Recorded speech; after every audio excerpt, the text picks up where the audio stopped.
So today we're going to be talking about watches that have really caught my attention, looking at 5 different price points, 2 watches per tier, and 1 watch per brand. After all of the support you guys have been showing me after my most recent video talking about my watch collection, I wanted to give this another go. So let's dive into it.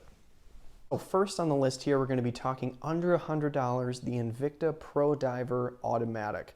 This is a watch that I actually have owned and have really enjoyed my time owning it. It's 40 millimeter case, NH35A automatic movement from Seiko, 40-hour power reserve, 200 meters of water resistance, screw down crown. I mean, this is all things you hear of a luxury sports watch, and at $75, I was beyond impressed by what Invicta has done with this watch. And I know this brand has not been known for having a let's just call it a great reputation in the watch world, just due to its very, we'll call it homage territory of watches, very kind of confusing styles from time to time, and a very bizarre price structure. But the version that I owned was the 5053 reference number, which was the Pepsi bezel with the blue sunburst dial. And once again, for $75, really nice watch, and something that I have enjoyed owning quite a bit. The next on the list here is the Timex Weekender. This is kind of a quintessential watch in this world for $40. It's a Quartz movement. The version I'm talking about is the 38 millimeter version. The Indiglo dial, it's just a really cool piece. It's something that a lot of people can get into. It looks very handsome. Definitely doesn't look like it's priced at $40. Timex, of course, been making watches for a long time, and they are a very handsome looking watch. I haven't had a chance to own one, but maybe one of these days when I'm cycling through my collection, I'll be sure to pick one up and maybe make a little review on it. The next one here I'm going to be talking about is between the $100 and $500 range.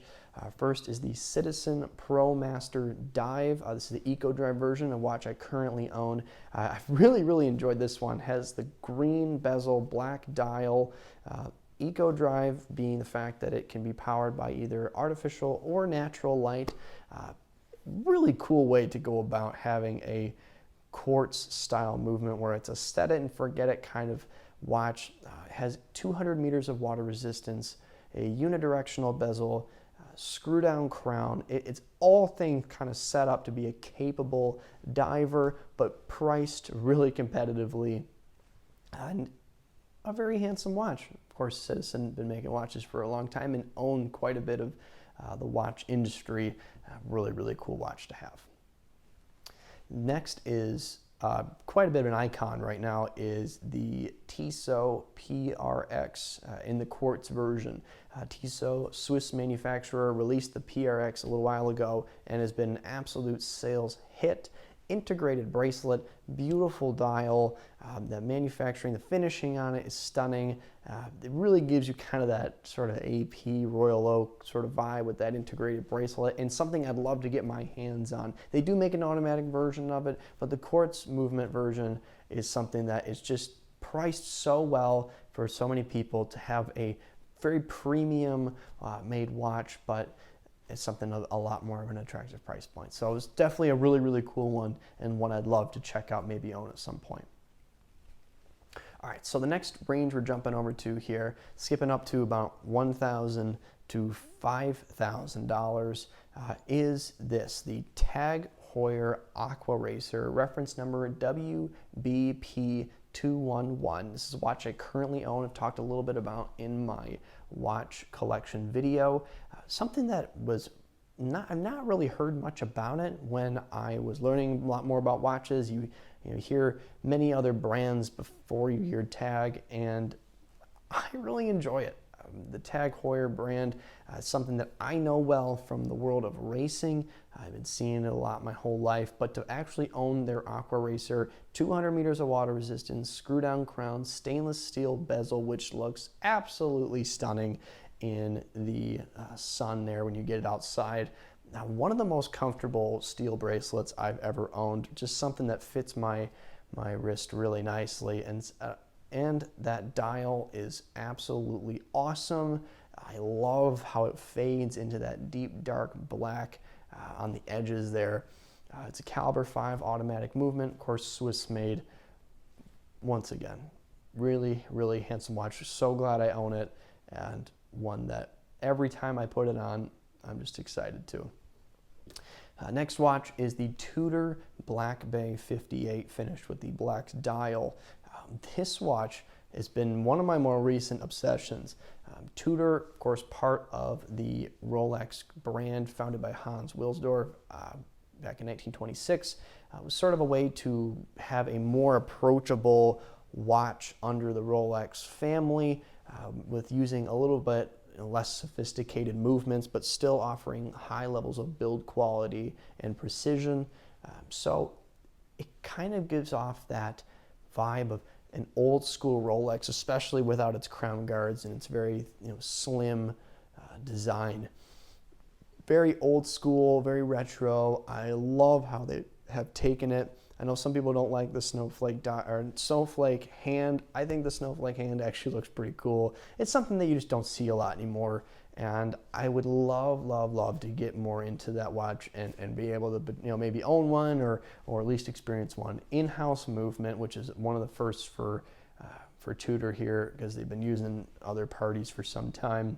COSC certified, which is awesome, and it sort of brings back a level of kind of old school Rolex that we just don't really see anymore. Rolex has kind of become very chunky and very bulky, sport watch oriented, and that's fine. They're doing great. I mean, they're one of the most recognizable, if not the most recognizable watch brand on earth, and so it's definitely something. But Tudor is really cool to see, and I'd love to get my hands on one.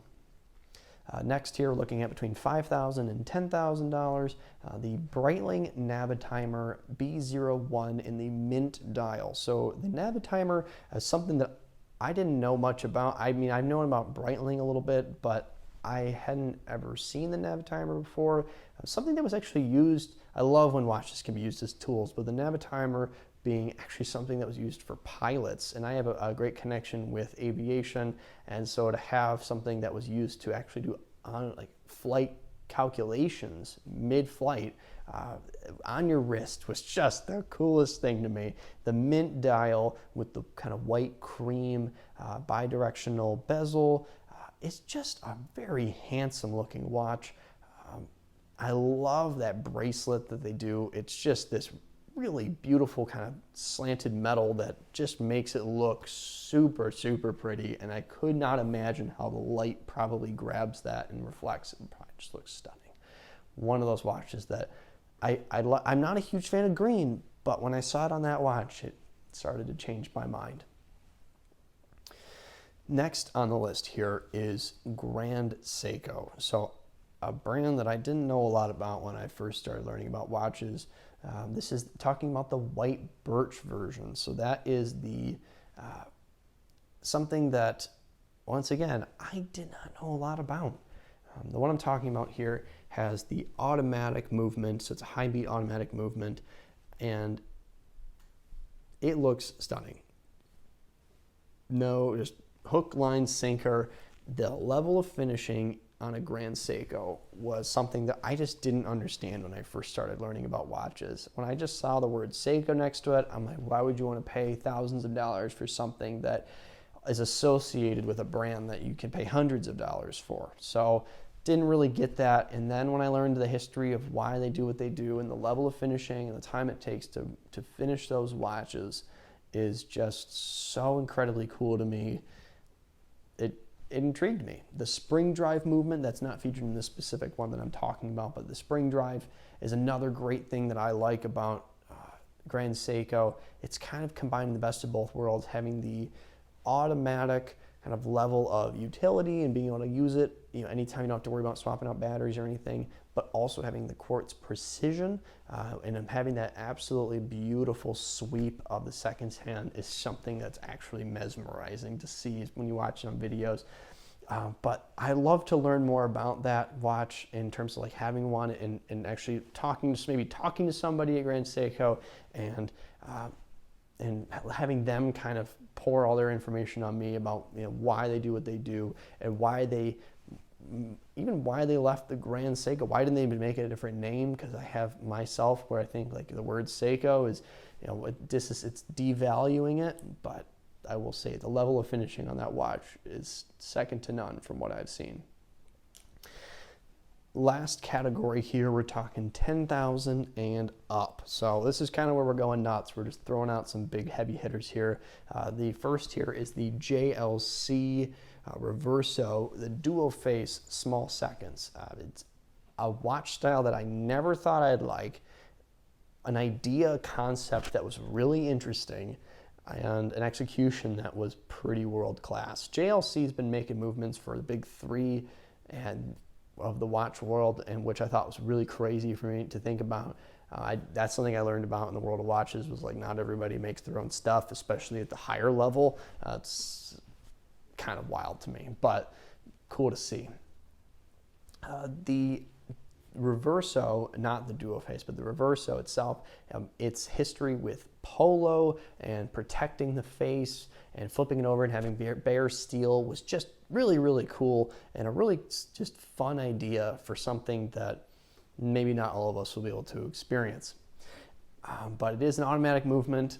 It has that, once again, big, chunky, rectangular style, and it's maybe not my style. I don't know if I'd ever own one, but I would love to just experience having the two dial faces, two different watch experiences on one. Just seems like a really, really cool idea, and it's something that caught my attention. Lastly, kind of the closure to this video is this, the Vacheron Constantin Overseas Rose Gold with Blue Dial. I know you've probably, if you know these videos, if you've watched any, if you've found any of these videos that I make, you probably know a bit about watches, and you've probably seen the Vacheron Overseas with the rose with the blue dial. But the moment I saw it in video, I thought, what a cool watch. You know, we have your APs and we have your Nautiluses, you know, you have your Submariners and all that, but man, oh man, the Overseas is just so gosh darn cool. I mean, the level of finishing that watch has on all attributes, from the case to the dial to the, you know, the inside of the movement, and something about that blue when it hits, that when it reflects around that rose gold and just shows you all of the indices in it, I think it is the most stunning dial, the most beautiful, majestic, artistful dial I've ever seen in my entire life. And I would truly love to at least even just stand behind a piece of glass to look at it in person and see it for myself, because that level of depth into the color and the design of that dial, just the moment I saw it, I was like, one day, if I can shell out $55,000, I want that watch. But here we are. So that's the list. I know it was, I tried to do some details in it. I didn't want to go full nerd. I definitely had a couple edits where I wasn't really sure if I wanted to do every single detail, but the video was way too long. So in the meantime, guys, thank you so much for all of the support that you guys have been showing me for the watch videos. I really hope I can do this more often, because I'm starting to really get into it. I love talking about stuff on the internet, and watches is just another one of those great things. So in the meantime, hope you folks have a great rest of your day, and stay awesome.